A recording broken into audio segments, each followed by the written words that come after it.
오늘은 이제 믿음과 환경이라는 주제로 좀 말씀을 살펴보려고 합니다. 왜냐하면 구약의 이스라엘 백성이나 신약의 신자들이 형편 앞에 너무나 자주, 환경 앞에 너무나 자주 무너집니다. 우리가 계속 강조해 오지만 신자의 삶은 믿음에 의한 삶이어야 합니다.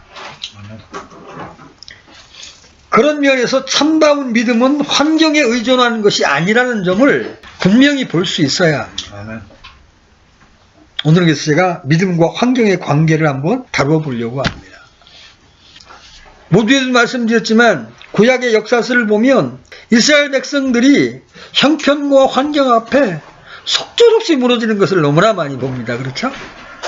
우리 신약 성도들은 어때요? 교회 생활을 하면서 보면 신자들이 환경 앞에서 너무나 자주 무너집니다. 그만큼 형편에 약한 것이 인간의 모습입니다. 그리고 인간은 미래를 알지를 못해요. 그죠? 그래서 보여지는 그 환경 앞에서, 보여지는 형편 앞에서 너무나 자주 무너집니다.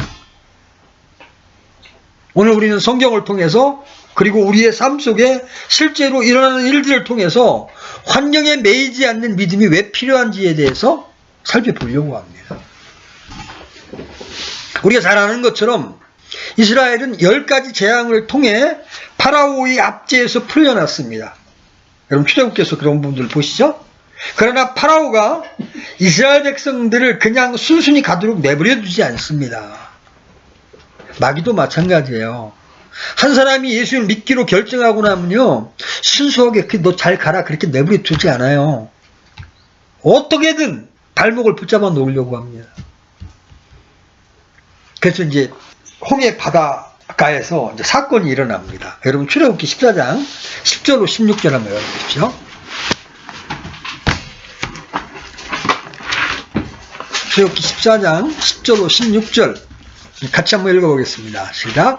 파라오가 가까이 왔을 때에 이스라엘 자손이 눈을 드니 보라, 이집트 사람들이 자기들의 뒤를 따라 행진하더라. 이에 이스라엘 자손이 심히 두려워하여 주께 부르짖었으며 그들이 또 모세에게 이르되 이집트에 무덤이 없어서 당신이 우리를 데리고 나와 광야에서 죽게 하느냐? 어찌하여 당신이 우리를 이집트에서 끌고 나와 이같이 우리를 대하느냐? 우리가 이집트에서 당신에게 고한 말이 이것이 아니더냐? 이르기를 우리를 내버려두라. 우리가 이집트 사람들을 섬기리라 하였노라. 우리가 이집트 사람들을 섬기는 것이 광야에서 죽는 것보다 나았으리라 하니라. 모세가 백성에게 이르되 너희는 두려워하지 말고 가만히 있어서 오늘 주께서 너희에게 보여주실 그분의 구원을 보라. 다시는 너희가 오늘 본 이집트 사람들을 영원히 또 보지 아니하리라. 주께서 너희를 위하여 싸우시리니 너희는 조용히 있을지니라 하니라. 주께서 모세에게 이르시되 내가 어찌하여 내게 부르짖느냐? 이스라엘 자손에게 말하여 그들이 앞으로 나아가게 하되 너는 네 막대기를 들고 네 손을 바다 위에 내밀어 바다를 나누라.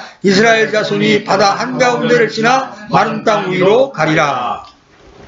여러분 뒤에서는 파라오가 철병거를 동원하고 추격해 옵니다. 앞에는 바다가 가로막혀 있습니다. 사면초가죠? 이런 형편에 처하자 이스라엘 백성들의 반응이 어떠한 겁니까? 이렇게 말하죠. 이집트에 무덤이 없어서 당신이 우리를 데리고 나와 광야에서 죽게 하느냐? 우리가 이집트에 있을 때 말했지 않냐? 우리 그냥 이집트 사람들을 섬기겠다. 우리가 이집트 사람들을 섬기는 것이 광야에서 죽는 것보다 훨씬 낫지 않냐? 이러면서 이제 대듭니다. 이스라엘 백성들의 눈에는 지금 길이 없어 보이는 겁니다. 그죠? 그런데 우리가 출애굽기를 쭉 읽어나가다 보면 그들을 이끌어내신 하나님께서는 바다 밑에 길을 예비해 두고 계셨습니다. 아멘. 만약 이스라엘 백성들이 그걸 알았다면 이렇게 그 형편 앞에서 입에 거품 물겠어 대들었겠어요? 안 대들었겠어요? 안 됐을 거예요. 그들의 눈에는 그것이 보이질 않았어요. 하나님은 인간이 상상할 수 없는 바다 밑에 길을 예비해 두셨습니다. 그래서 모세에게 뭐라 그래요? 네 막대기를 들고 손을 바다 위로 내밀어 바다를 나누라. 이스라엘 자손이 바다 한가운데를 지나 마른 땅 위로 가리라. 이스라엘 백성들은 이렇게 환경 앞에서 속절없이 무너졌어. 자, 그 다음에 이스라엘 백성들이 만난 환경은 쓴 물이었습니다. 출애굽기 15장 넘어가 보십시오. 출애굽기 15장 23절로 27절. 출애굽기 15장 23절로 27절 우리 같이 한번 읽어보겠습니다. 시작. 그들이 마라에 이르렀을 때에 마라의 물들이 써서 마시지 못하겠으므로 그곳의 이름을 마라라 하였더라. 백성이 모세에게 불평하여 이르되 우리가 무엇을 마시리오 하며 그가 주께 부르짖었더니 주께서 그에게 한 나무를 보여주심으로 그가 그것을 물들에 던지매 물들이 달게 되었더라. 거기서 그분께서 그들을 위하여 법규와 규례를 정하시고 거기서 그들을 시험하시며 이르시되 내가 주 내 하나님의 음성에 부지런히 귀를 기울이고 그의 눈앞에서 옳은 것을 행하며 그의 명령들을 귀담아 듣고 그의 모든 법규를 지키면 내가 이집트 사람들에게 내린 이 질병 중 하나도 너희에게 내리지 아니하리니 나는 너를 치유하는 주니라 하시니라. 그들이 엘림에 이르렀는데 거기에 우물 12개가 있었고 종려나무 70그루가 있었더라. 그들이 거기서 물들 옆에 진을 치니라. 자, 그들이 이제 이집트의 군사들이 물에 몰살당하는 것을 경험하고 할렐루야 하면서 주님을 찬양한 뒤에 광야의 행진을 시작했습니다. 야, 사흘쯤 가니까 이제 목이 말라요. 그래서 이제 물을 먹었는데 그 물이 쓴 거예요. 그들이 마라에 이르렀을 때 목이 말라서 마라의 물을 마셨는데 그 물이 썼습니다. 그러자 백성들이 모세에게 불평을 합니다. 이에 모세가 부르짖자 주께서 모세에게 한 나무를 보여주셨는데 그 나무를 그 쓴 물에 던지자 그 물이 달아졌습니다. 쓴 물이 바뀌어서 단물이 되었습니다. 여러분 보세요. 하나님은 이스라엘 백성들을 위한 모든 수단을 가지고 그들을 광야로 불러내신 겁니다. 그렇죠? 그래서 이스라엘 백성들이 바라보아야 할 것은 환경이 아니라 그들을 이끄시는 하나님입니다. 그렇죠? 비록 쓴물이 기다리고 있지만 그 쓴물을 단물로 만드실 수 있는 하나님을 바라볼 수 있어야 하는데 이스라엘 백성들에게서는 뭐가 먼저 나와? 불평이 먼저 튀어나오는 거야. 근데 특이한 것은 마라에서 조금만 더 가면 엘림이라는 곳이 나오는데 엘림에는 어때요? 환경이?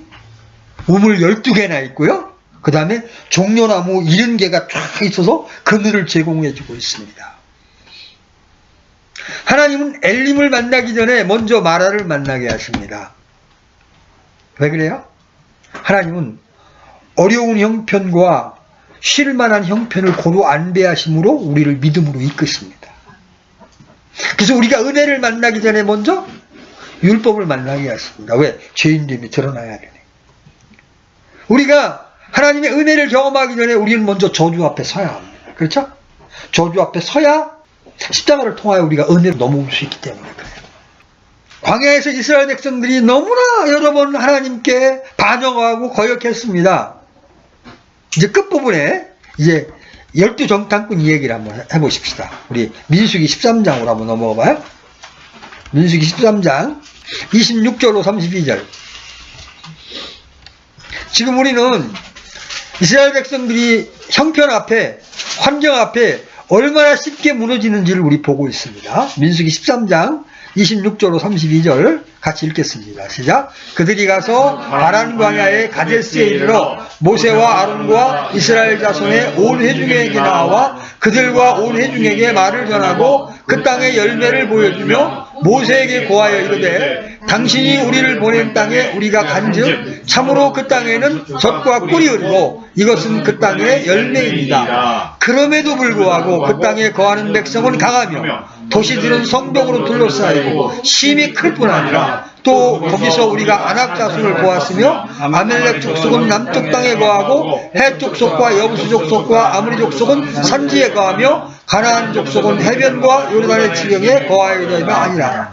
갈렙이 모세 앞에 백성을 진정시켜 이르되 우리가 당장 올라가서 그 땅을 소유하자 우리가 능히 그것을 이기리라 하였으나 그와 함께 올라간 사람들은 이르되 우리가 능히 올라가서 그 백성들을 치지 못하니 그들은 우리보다 강하니라 하고 이스라엘 자손에게 자기들이 탐지한 땅에 대하여 나쁘게 보고하며 이르되 우리가 두루다니며 탐지한 땅은 그것들의 거주민을 삼키는 땅이요 우리가 그 안에서 본 백성은 키가 큰 사람들이며 거기서 우리가 거인들에게서 나온 아낙의 아들들 곧 거인들을 보았는데 우리 스스로 보아도 우리가 메뚜기 같았으니 그들이 보기에도 그와 같을 것이니라 하니라. 가데스에 왔을 때 정탐꾼 12명을 이제 가나안 땅에 보내죠. 근데 이 정탐꾼들이 가나안 땅의 풍요를 보았습니다. 정말 젖과 꿀이 흐르는 땅이고 포도 한 송이를 두 사람이 이렇게 장대에 매야 될 만큼 그런 풍조감이 있었습니다. 그런데 그들이 그것만을 크게 본 게 아니라 그 도시를 보니까 너무나 크고 거기에 자이언트 거인 같은 원주민들이 있는 것을 보았습니다. 그래서 10명의 정탐꾼이 이렇게 말하죠. 우리 거기 가면 다 죽는다. 그들에 비하면 우리는 메뚜기와 같다. 이 형편 앞에서 10명의 정탐꾼이 무너져버린 겁니다.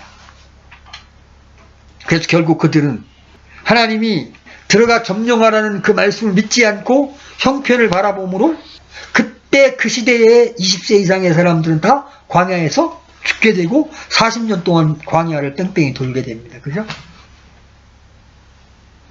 만약에 그들이 여호수아와 갈렙의 말을 믿고 하나님을 신뢰함으로 가나안 땅에 들어갔다면 그들이 거인과 같았든 어쨌든 상관없이 그들을 물리칠 수 있었을까요? 없었을까요? 있었죠. 그죠? 왜? 하나님께서 그 땅을 너희들에게 주셨다고 말씀하셨으니까. 그죠? 이런 일들이 우리 안에도 너무나 자주 일어난다는 거죠. 자, 이제까지 우리가 형편 앞에 무너졌던 사람들의 이야기를 보았어요. 이제 형편 앞에서 굴하지 아니한 위대한 사람의 이야기를 한번 우리가 살펴볼 겁니다. 우리 욥기 1장으로 넘어갑니다. 욥기 1장 13절로 22절. 욥기 1장 13절로 22절. 자, 같이 읽겠습니다. 시작. 하루는 그의 아들, 딸들이 자기들의 맏형집에서 먹고 포도즙을 마실 때에 한 사자가 욥에게 와서 이르되 소들은 밭을 갈고 나귀들은 그것들 곁에서 풀을 먹는데 스바 사람들이 그것을 덮쳐서 뺏었다. 참으로 그들이 칼날로 종들을 죽였나이다. 나만 홀로 피하여 주인께 고하나이다 하더라. 그가 아직 말할 때에 또 다른 사람이 와서 이르되 하나님의 불이 하늘에서 내려와 양들과 종들을 태워 없애버렸나이다. 나만 홀로 피하여 주인께 고하나이다. 그가 아직 말할 때에 또 다른 사람이 와서 이르되 갈대아 사람들이 새 무리를 지어 낙타들을 덮쳐 끌어갔고 참으로 칼날로 종들을 죽였나이다. 나만 홀로 피하여 주인께 고하나이다. 그가 아직 말할 때에 다른 사람이 와서 이르되 주인의 아들, 딸들이 자기들 맏형집에서 먹고 포도즙을 마시는데 보소서 광야로부터 큰 바람이 와서 그 집에 내 모퉁이를 심해 그 집이 그 젊은이들 위에 무너지고 그들이 죽었나이다. 나만 홀로 피하여 주인께 고하나이다 하더라. 이에 욥이 일어나 자기 겉옷을 찢으며 머리를 밀고 땅에 엎드려 경배하며 이르되 내가 내 어머니의 태에서 벌거벗고 나왔은즉 또한 벌거벗은 채 그리로 돌아가리라. 주신 분도 주시오 가져가신 분도 주시니 주의 이름이 찬송을 받을지어다 하고 이 모든 일에서 욥이 죄를 짓지 아니하고 어리석게 하나님을 비난하지도 아니하였다. 하나님께서 인정하신 3대 의인 가운데 한 사람이 욥입니다. 욥의 믿음을 두고 하나님과 사탄이 내기를 합니다. 사탄이 하나님께 이렇게 말합니다. 하나님이 욥을 복 주셔서 저렇게 부유하게 하고 행복하게 하니까 지금 하나님 섬기는 거죠? 그렇지 않아 봐요. 그러나 하나님이 너 그렇게 생각하냐? 그럼 너 한번 욥을 괴롭혀봐. 대신에 욥의 생명만은 가져가지 마. 그러니까 욥은 아무것도 모르는 채 이제 하나님하고 사탄하고의 내기 때문에 지금 이제 고난을 받기 시작합니다. 4명의 종들이 쪼르륵 순식간에 보고를 하는데 기가 막힙니다. 모든 가축이 다 죽거나 탈취당하거나 하늘에서 불이 내려와서 다 없어져 버립니다.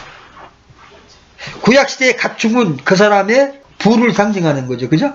하루아침에 쫄딱 망한 겁니다. 근데 부만 사라지면 견딜 수 있는데 바로 이어서 어떤 일이 일어납니까?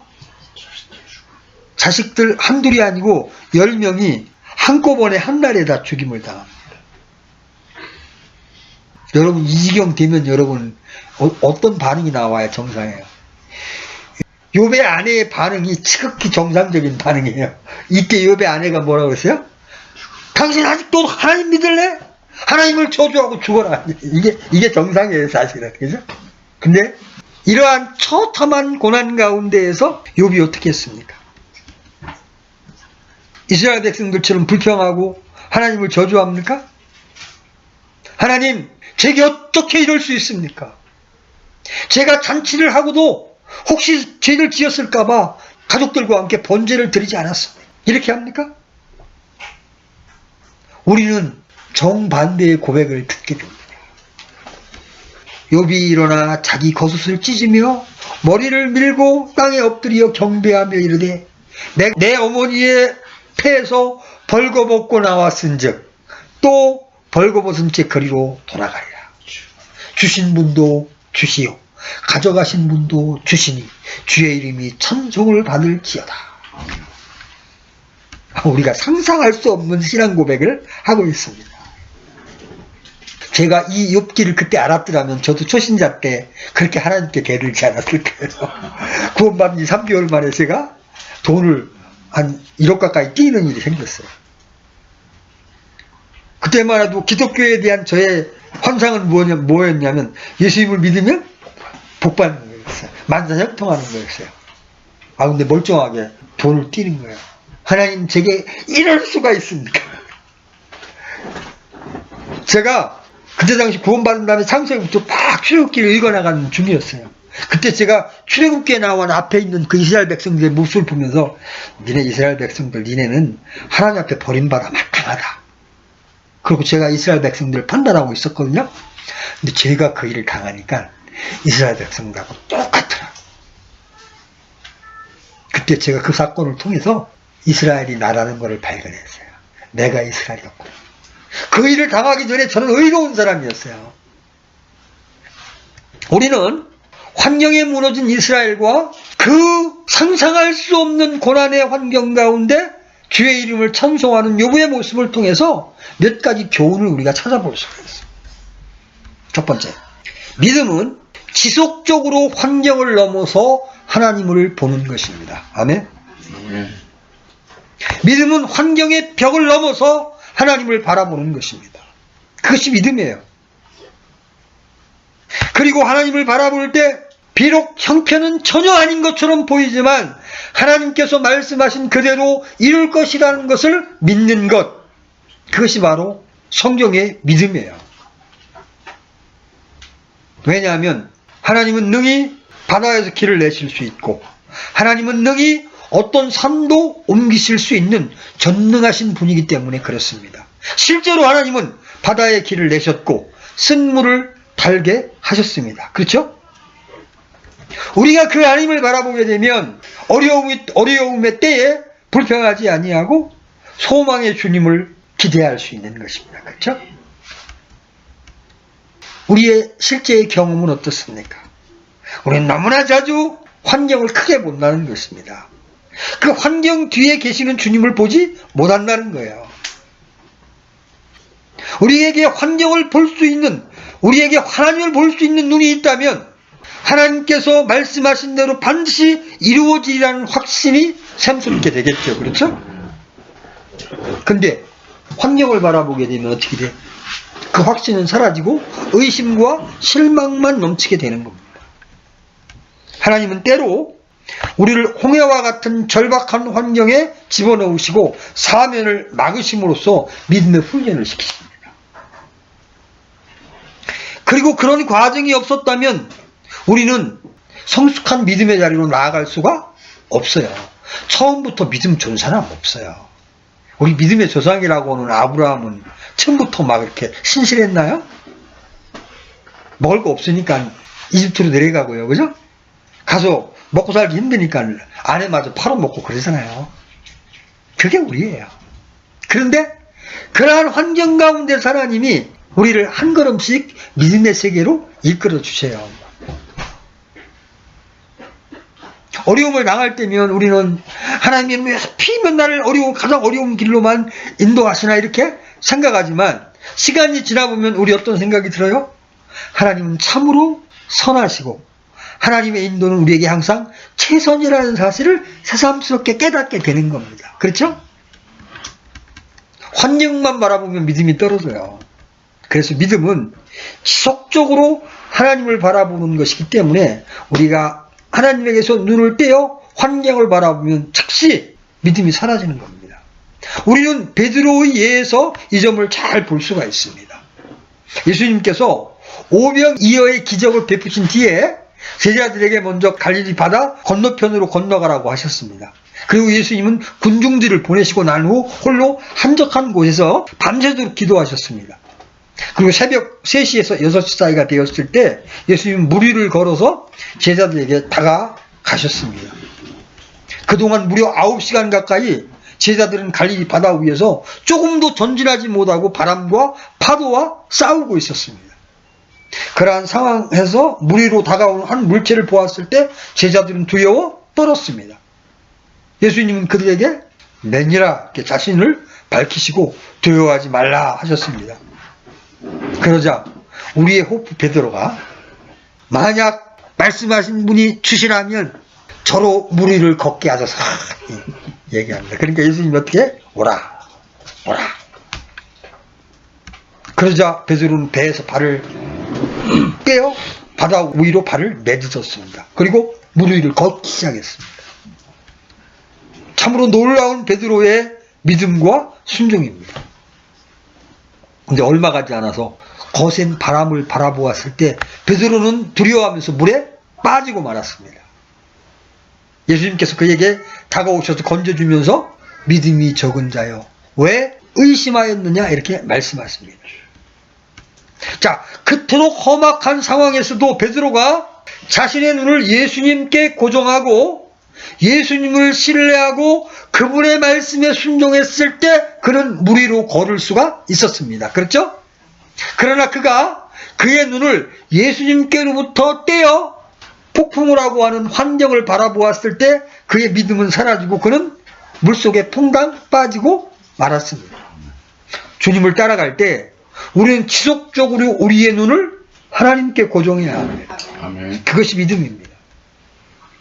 그리고 우리는 하나님이 성경에서 말씀하시는 그대로의 하나님이고 그분은 능치 못함이 없으시고 또 말씀하시는 바는 반드시 이루시는 분임을 신뢰해야 합니다.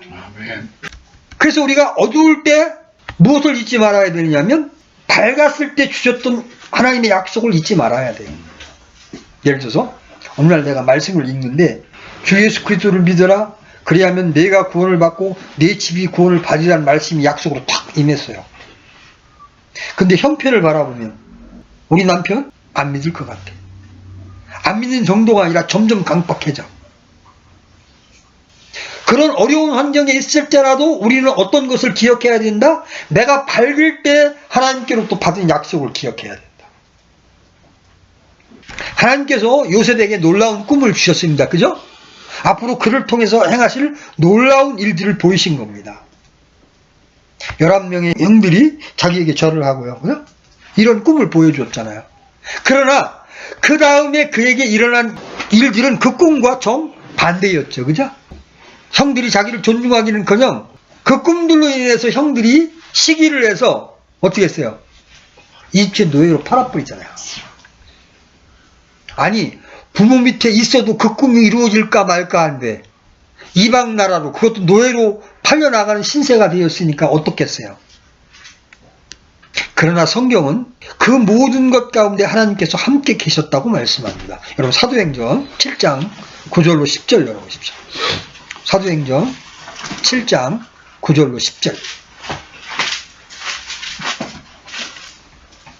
같이 한번 읽어보겠습니다. 시작. 족장들이 시기하여 요셉을 이집트로 팔아 넘겼으나 하나님께서 그와 함께하사 그의 모든 고난에서 그를 건지시고 이집트 왕 파라오의 눈앞에서 그에게 호의와 지혜를 베푸시며 파라오가 그를 이집트와 자기의 온 집을 다스릴 정도로 삼았느니라.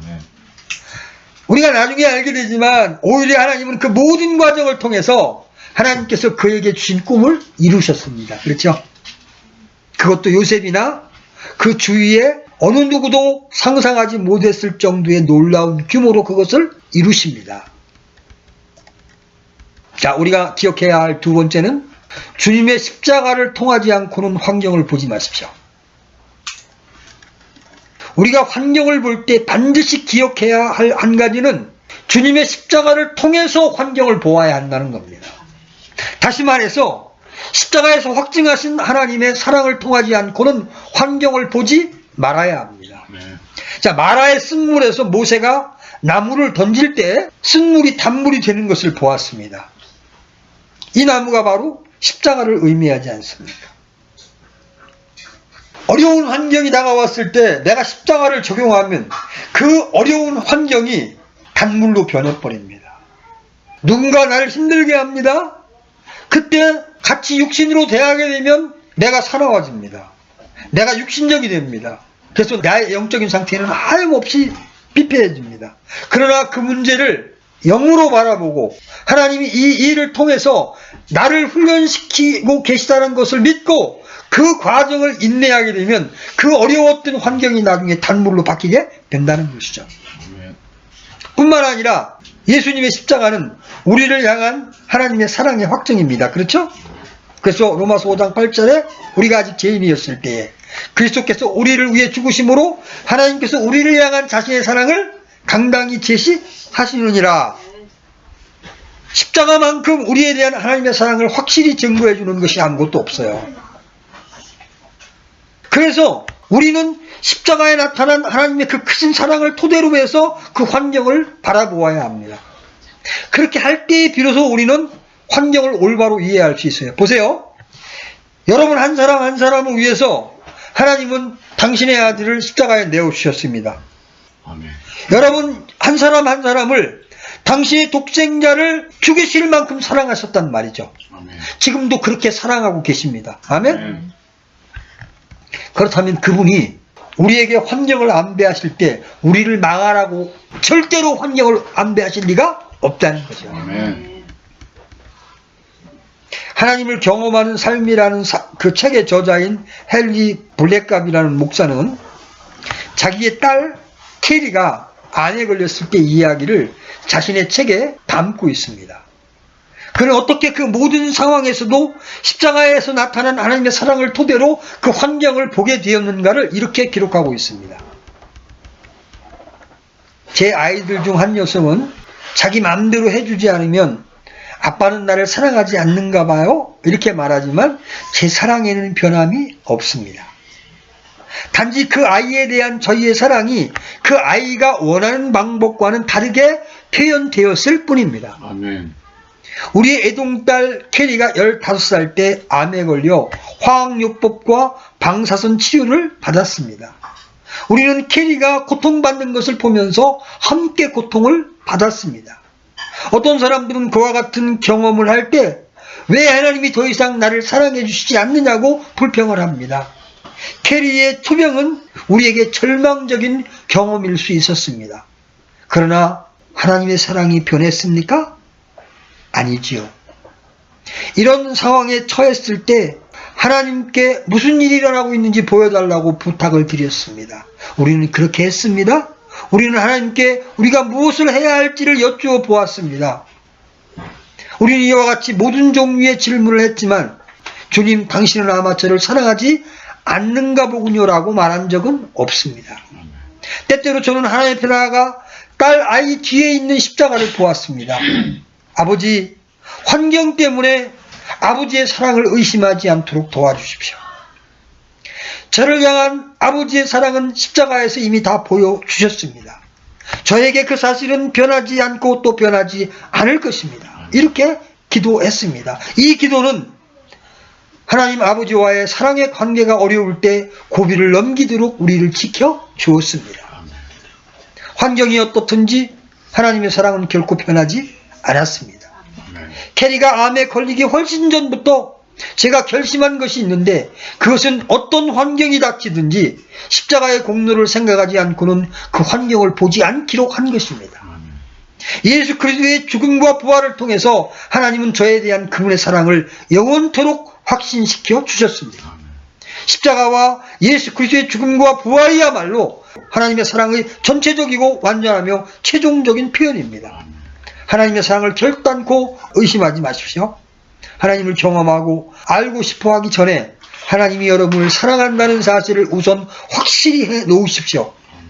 하나님은 사랑의 관계를 위해서 여러분을 창조하셨습니다. 그분은 여러분을 그 사랑의 관계로 불러들이려고 노력하십니다. 하나님과 여러분의 모든 교제는 그분의 여러분에 대한 사랑의 표현입니다. 만일 하나님께서 완전한 사랑이 아닌 다른 방법으로 자신을 표현하신다면 하나님은 하나님의 길을 멈추셔야 할 것입니다.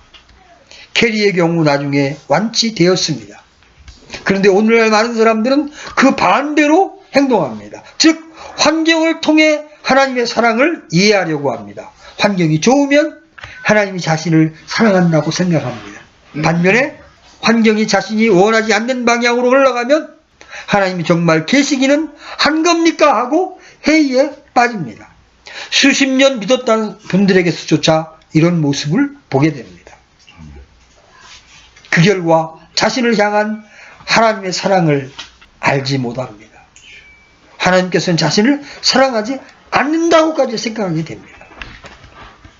하나님은 독생자 예수 그리스도를 우리 하나님과 원수 되었을 때 우리를 위해 내어주실 만큼 우리를 사랑하십니다. 아멘? 그러므로 우리의 환경에 어떠한 어려움이 있을 때 그것은 하나님께서 우리를 사랑하지 않아서 일어난 일이 결코 아니라는 것입니다. 우리를 향한 그 놀라운 하나님의 사랑은 절대로 변하지 않습니다. 하나님은 우리를 사랑하시기 때문에 우리를 하나님 중심적인 삶으로 인도하시기 위해 우리의 환경을 간섭하고 계신 겁니다. 그런데 우리들이 예수님의 십자가를 통해서 환경을 보지 않으면 우리는 하나님의 그러한 의도를 보지 못하게 됩니다. 우리는 그저 하나님께서 우리를 더 이상 사랑하시지 않는다고 생각하고 낙심하게 됩니다. 하나님을 원망하고 하나님께 대하여 마음을 닫습니다. 심지어 믿음을 떠나기도 합니다. 이것은 너무나 안타까운 일이죠. 광야 생활을 하던 이스라엘 백성들의 경우에도 그랬습니다. 그들이 이집트에서 그들을 위해 행하신 하나님의 놀라운 역사를 통해 나타난 그들을 향한 하나님의 사랑의 기초에서 홍해와 광야의 사건들을 이해했더라면 그들이 행동했던 것처럼 행동하지 않았을 겁니다. 그러나 그들은 그렇게 하지 않았죠? 그들은 환경을 통해서 하나님의 사랑을 이해하려고 했습니다. 그래서 그들은 환경에 나타난 하나님의 의도를 전혀 이해하지 못하는 겁니다. 자, 세 번째, 하나님께서는 환경을 통하여 우리 안에 있는 불신을 드러내시고 믿음으로 사는 훈련을 시켜나가시기를 원하십니다. 우리 신명기 8장 2절 한번 다녀보겠습니다. 신명기 8장 2절.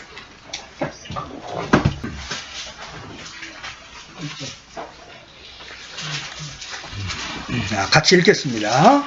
너는 주 내 하나님께서 이 40년 동안 광야에서 너를 인도하신 그 모든 길을 기억할지니 이것은 그분께서 너를 낮추시며 너를 시험하사 내 마음속에 무엇이 있는지 또 내가 그분의 명령을 지키려 하는지 그렇지 아니한지 알고자 하시니라. 이스라엘 백성들이나 우리나 구원받으면 만사형통할 것을 기대합니다. 그렇죠? 그러므로 어려운 환경을 만나기만 하면 바로 우리 안에 있는 불신과 불평을 드러냅니다. 이스라엘 백성들이 그러했고 제가 그러했습니다. 저도 아까 말씀드린 것처럼 그런 환경을 만났을 때 얼마나 이기적인 믿음을 가지고 있는지를 보게 되었습니다. 그때의 그 경험은 제게 너무나 소중했습니다. 왜? 내가 이스라엘인 걸 보았기 때문에. 하나님은 이렇게 환경을 안배하시고 그 환경 가운데 우리의 불신을 드러냈습니다. 우리의 믿음 없음을 드러냈습니다. 그러면서 우리를 믿음의 세계로 한 걸음 한 걸음 이끌어 들이시는 거예요.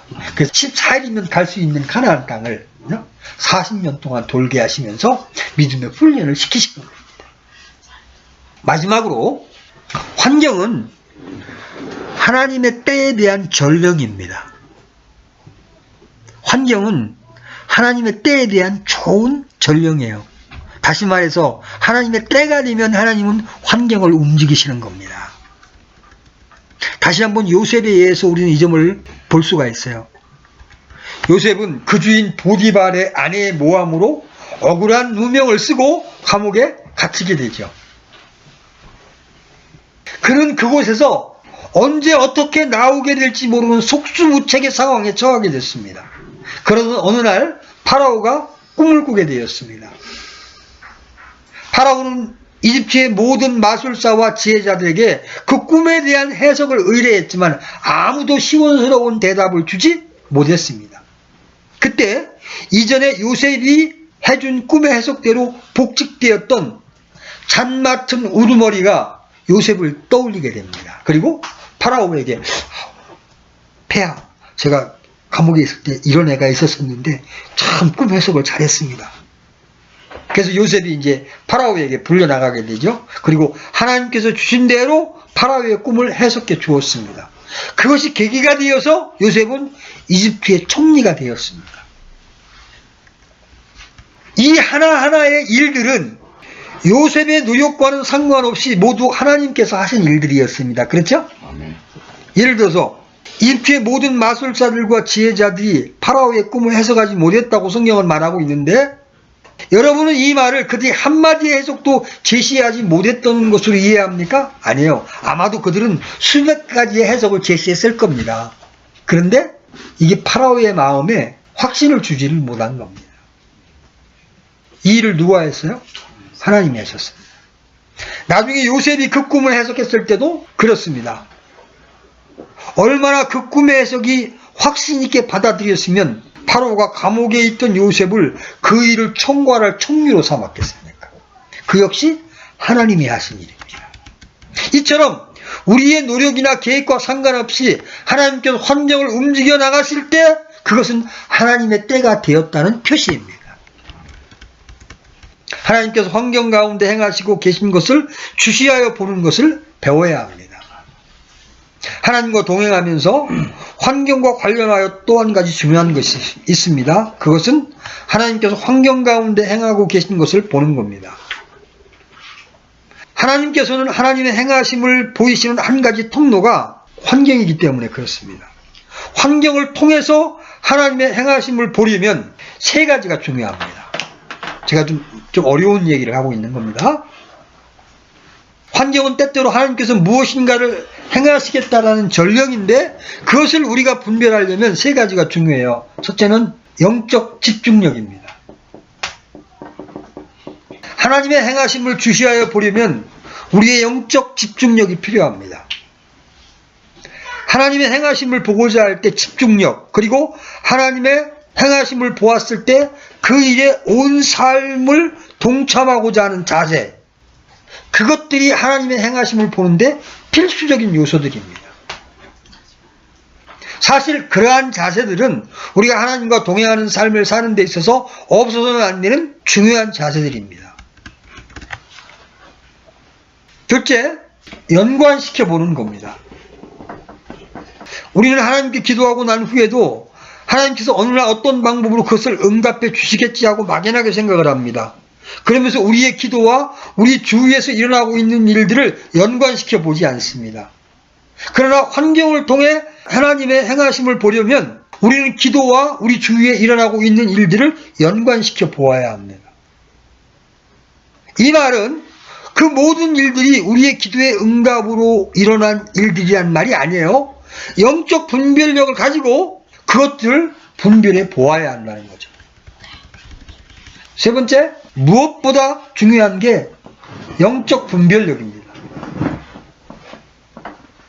우리 주위에 일어나고 있는 모든 일들이 다 하나님의 응답으로 일어나는 것들은 아니기 때문에 그렇습니다. 그러므로 우리는 그 하나하나를 영적 집중력을 가지고 연관시켜 보면서 하나님 앞에서 분별해야 합니다. 그리고 영적 분별을 위해서 가장 중요한 것은 하나님과의 친밀함입니다. 환경은 우리의 믿음에 방해가 될 수 있는 요인이기도 하지만 또한 믿음에 의한 삶을 살기 위해 필수적인 부분이기도 합니다. 우리가 아주 맑은 영으로 깨어있게 되면 직감으로 오는 것이 있습니다. 아, 하나님 이 일을 통해서 무엇인가를 이루고자 하신다. 여러분이 집중력을 가지고 기도하면서 돌아가는 환경과 여러분의 기도를 연관시켜 보시기 시작하면 어느 순간 감이 잡히기 시작합니다. 아, 하나님이 지금 이 일을 통해서 뭔가를 이루시려고 한다. 그러게 되면 그 환경이 아무리 어려워도 그 환경 가운데서 우리는 소망을 갖게 됩니다. 어떤 환경에 처했을 때 그 환경에 절망하는 것과 그 환경 가운데 소망을 갖는 건 천지 차이죠. 그죠? 하늘과 땅의 차이입니다. 그래서 우리는 하나님과의 친밀한 교제에 힘써야 합니다. 하나님과의 친밀한 교제 가운데 있게 되면 하나님이 우리 안에 주는 시그널을 발견할 수 있어요. 근데 하나님을 외면하고 있으면요, 하나님이 어떤 시그널을 줘도 전혀 감지할 수가 없는 거예요.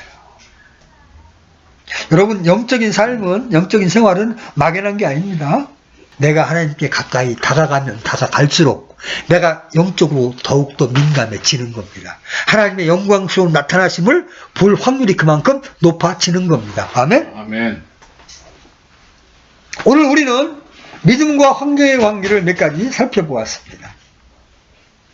우리가 결론을 내리면서 잊지 말아야 할 말씀이 있습니다. 로마서 8장 28절에 보십시오. 로마서 8장 28절. 이 말씀이 이번 주 암송 말씀입니다. 로마서 8장 28절 말씀. 자, 같이 읽겠습니다. 시작. 우리가 알거니와 하나님을 사랑하는 자들 곧 그분의 목적에 따라 부르심을 받은 자들에게는 모든 것이 합력하여 선을 이루느니라. 우리가 하나님을 사랑하는 위치에 있을 때 우리가 만나는 모든 형편과 환경은 그것이 무엇이든 합력하여 선을 이루는 도구가 된다는 것입니다. 아멘. 그러므로 어려운 환경을 만날 때라도 하나님을 바라보고 소망을 갖는 믿음의 사람이 되시기를 바랍니다. 아멘. 작은 형편에 실족하고 쓰러지는 그런 연약한 모습이 아니라 그 어려운 환경 가운데에서도 하나님을 찬양하면서 소망의 말을 다른 사람들에게 낼 수 있는 믿음의 사람이 될 때 모든 것이 합력하여 선을 이룰 줄로 믿습니다. 아멘. 네? 우리가 그런 믿음으로 올해 안에 전진했으면 좋겠습니다. 아멘. 아멘. 남시기도 합시다. 하나님 아버지, 믿음이 없는 저희를 불러내셔서 그리스도 안에 있는 믿음을 주시니 감사합니다. 믿음이 연약하여 때때로 실족하고 불평하고 낭망할 때에도 하나님께서 그 환경 가운데 우리를 다시 건지셔서 믿음의 세계로 한 걸음씩 인도해 주시니 감사합니다. 사망의 그늘진 골짜기에서도 주님의 지팡이와 막대기가 우리를 안위하신다는 이 믿음이 우리의 믿음이 되기를 원합니다. 그래서 그 어려운 환경 속에서도 욥처럼 주님을 찬양하고 소망의 말을 해낼 수 있는 믿음의 사람이 되기를 원합니다. 아멘. 주님 가르쳐 주시고 인도해 주시옵소서. 아멘. 올 한해 우리가 이러한 믿음을 추구할 때 주님 우리를 만나 주시고 우리 가운데 사시면서 우리를 이 깊은 믿음의 세계로 인도해 주시옵소서. 아멘. 우리의 소망 되신 주님께 우리의 인생을 의탁합니다. 아멘. 예수님의 이름으로 기도드렸습니다. 아멘. 아멘. 아멘.